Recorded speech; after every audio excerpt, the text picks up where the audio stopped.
Selamat siang semua siswa-siswi SMK Mitra Nusantara, terkhusus untuk siswa-siswi kelas 12. Baik, pada pertemuan kali ini saya Garinda Christian, salah satu dari guru tim jurusan keperawatan. Saat ini saya akan menyampaikan sedikit hal mengenai poin-poin yang akan kita lakukan, akan kita pelajari, dan yang pastinya akan kalian lakukan di materi pelajaran KDTK. Baik, salah satu poin penting dalam pelaksanaan proses keperawatan adalah komunikasi.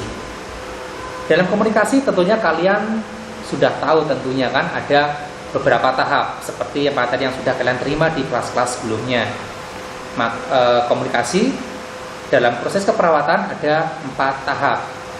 Apakah 4 tahap itu? Silakan kalian kembali mempelajarinya kembali. Saya tidak akan mengulas masalah materi tahap-tahap itu, tetapi saya akan memberikan arahan untuk lebih lanjut, lebih detail dan lebih dalam mengenai aplikasinya dalam proses perawatan kepada pasien. Baik, dalam proses perawatan kepada pasien 4 tahap komunikasi itu tidak bisa terpisah dan bahkan kita lupakan atau kita tinggalkan, karena itu adalah satu kesatuan rangkaian dalam proses perawatan dalam berinteraksi kepada pasien. Pada saat ini saya mengingatkan kepada kalian bahwa pada tahap-tahap proses komunikasi yang harus kalian lakukan nanti kepada pasien, ada bahan atau materi yang akan membantu kalian untuk memudahkan kalian dalam berinteraksi. Materi komunikasi apa saja sih yang perlu disampaikan kepada pasien agar komunikasi kepada pasien itu kontinu terus terjadi. Di lain hal, komunikasi kepada pasien itu merupakan salah satu pendukung untuk memperoleh data. Terkhusus adalah data subjektif. Seperti itu. Baik, kasus yang kalian hadapi kepada pasien, kasus yang harus kalian pahami itu sangat berpengaruh pada proses komunikasi. Berlanjut nanti akan berpengaruh pada proses dokumentasi yang akan kalian kerjakan. Nah, pada kesempatan ini kalian harus sudah mulai berpikir pada tahap-tahap komunikasi itu dalam konteks kalian memahami sebuah kasus, itu akan menjadi modal kalian memahami komunikasi. Kalau kalian tidak memahami kasus, maka kalian tidak akan menemukan poin komunikasi yang diperlukan. Oleh karena itu, memahami sebuah kasus. Memahami sebuah kasus itu merupakan pra-interaksi. Jadi sebelum berinteraksi dengan pasien, kalian harus mengerti pasien saya seperti apa, kondisinya bagaimana. Seperti itu, minimal seperti itu. Sehingga ketika kalian akan bertemu dengan pasien, berkomunikasi dengan pasien, melakukan tindakan keperawatan kepada pasien, kalian sudah punya bahan untuk melakukan komunikasi kepada pasien, sehingga data-data dari pasien lebih bisa tergali lagi. Baik, saya berikan satu contoh kepada kalian. Ini adalah kasus untuk TPD 1. Ini juga sekaligus apa yang saya sampaikan. Saya harap kalian bisa memperhatikan dan mendengar baik-baik. Nanti akan ada tugas dari apa yang sudah saya sampaikan seperti ini. Apa yang saya katakan ini kalian dengar baik-baik dan bisa kalian catat poin-poinnya di kertas kalian masing-masing tentunya. Baik, kasus TPD 1. Nyonya G berusia 48 tahun, dirawat di ruang melati Rumah Sakit Bintang Medika sejak 4 hari yang lalu. Dari hasil catatan pemeriksaan sebelumnya, diperoleh data tekanan darah pasien adalah 130/85 mm air raksa, suhu 37,5 derajat Celcius, nadi 88 kali per menit, dan pernafasan 20 kali per menit. Kaki dan tangan kanan mengalami kelemahan, terpasang infus RL 20 tetes per menit pada tangan kiri. Pada saat dilakukan pengkajian, pasien mengatakan bahwa badan lengket dan gatal, rambut lepek dan lengket, Belum BAB dan BAK, kuku panjang dan kotor, mulut bau, di area alat kelamin terasa gatal, kemudian tampak spray sedikit basah dan kotor.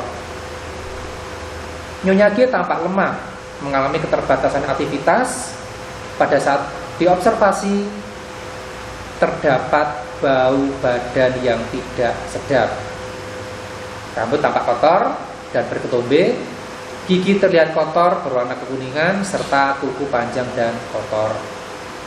Nah, dari data ilustrasi kasus tersebut, kalian sebagai tenaga kesehatan, tenaga perawatan harus bisa memilah mana data subjektif dan mana data objektif. Baiklah. Kemudian untuk komunikasinya, kalau kita sudah memilah mana data subjektif, mana data objektif dari kasus yang kita dengarkan tadi, di situ akan ada beberapa persoalan, ada beberapa permasalahan. Misalnya, tadi dikatakan pasien mengatakan badan lengket dan gatal. Pasien mengatakan badan lengket dan gatal. Kita berpikir, kalau badan terasa lengket dan gatal, berarti ada kemungkinan pasien belum mandi. Pasien belum mandi. Nah, ketika kita sudah berpikir ke arah sana, maka akan ada pertanyaan-pertanyaan pendukung. Misalnya, kapan terakhir kali mandi? Kemudian kita akan berpikir bagaimana pola mandinya sehari-hari. Kita bisa tanyakan, apakah ibu biasanya mandi berapa kali sehari? Apakah 2 kali, apakah 1 kali, atau mungkin bahkan 3 kali? Kemudian, ini pasien kondisinya dirawat di rumah sakit. Ada kemungkinan dia mengalami keterbatasan atau hambatan mandi selama di rumah sakit. Berarti ini bisa kalian tanyakan sebagai bahan komunikasi juga. Misalnya, sudah berapa lama ibu dirawat di rumah sakit ini? Kemudian dari hasil jawaban pasien tersebut, kita bisa lanjut bertanya, apakah selama dirawat di rumah sakit ibu sudah mandi?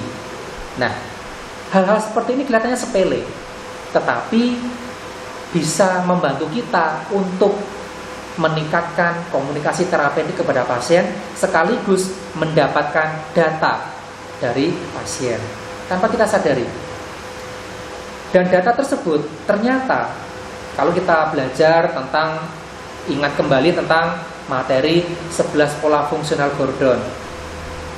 Kalian buka kembali catatan kalian, pelajaran kalian di semester-semester yang lalu tentang pola fungsional Gordon. Ada apa saja di situ? Ada berapa macam pola dalam pola fungsional Gordon tersebut? Tentunya kalian harus flashback kembali. Ingat kembali, lihat, catat, pelajari 11 pola fungsional itu apa saja.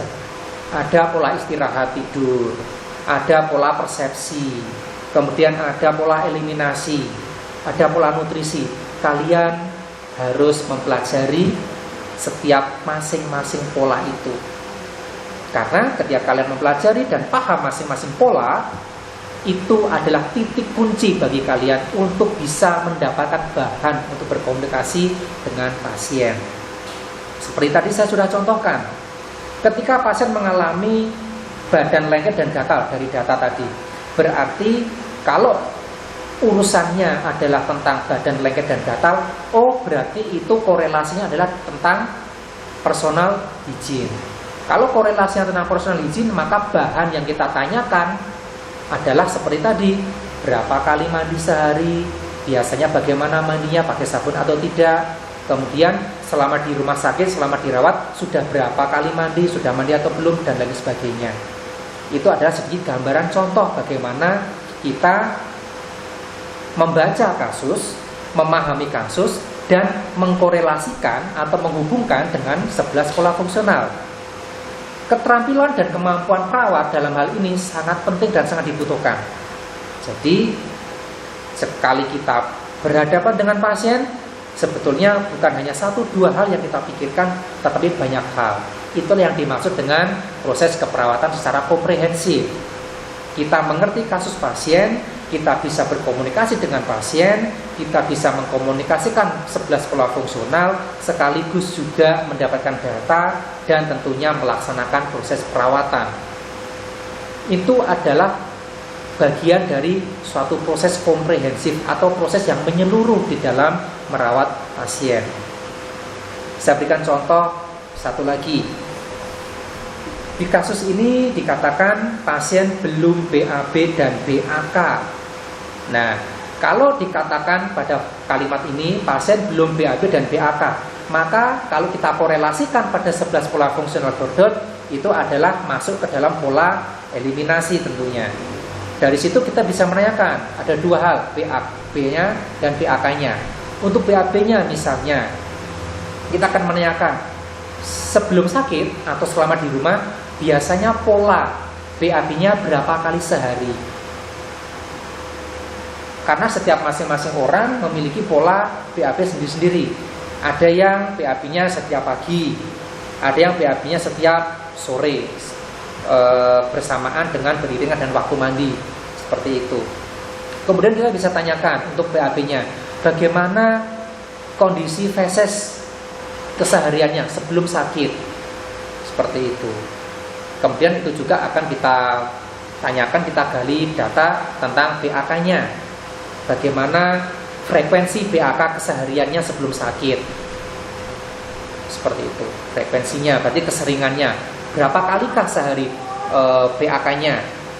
Kemudian apakah ada terasa nyeri, apakah tampias atau tidak, seperti itu ketika melaksanakan pasien melakukan BAK, seperti itu.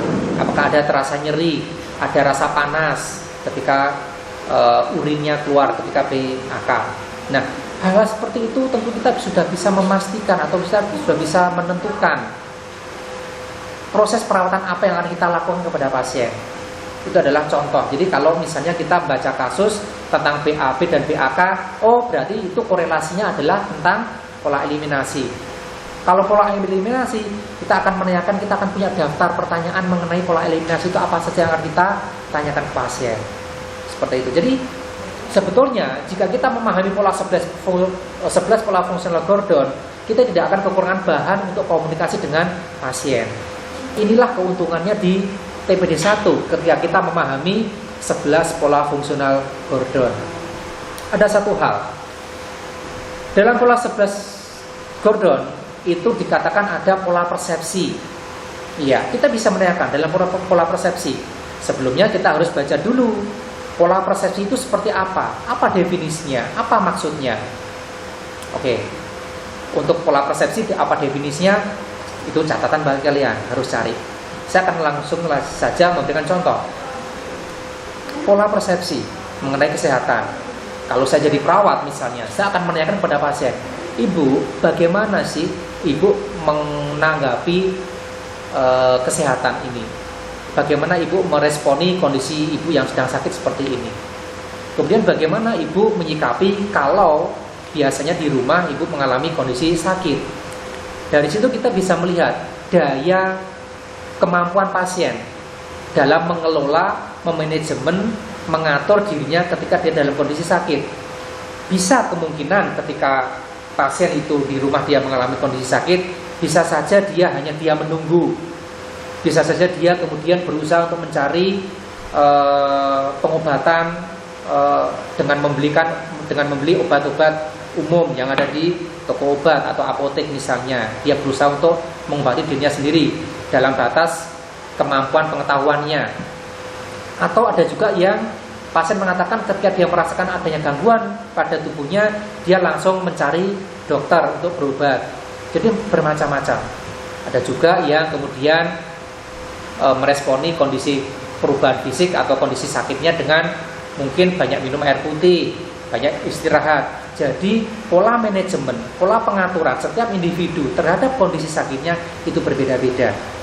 Nah, dari situ kita bisa mendapatkan data bagaimana pola persepsi manajemen pasien terhadap kondisi sakitnya yang dia alami. Ini adalah beberapa contoh kita mendapatkan bahan komunikasi. Modalnya apa? Satu, kita harus paham kasus. kita harus mengerti kondisi pasien. Kita mengerti kondisi pasien dari memahami kasus. Memahami kasus, kita bisa paham kasusnya dengan membaca kasus. Maka jangan malas membaca kasusnya ya.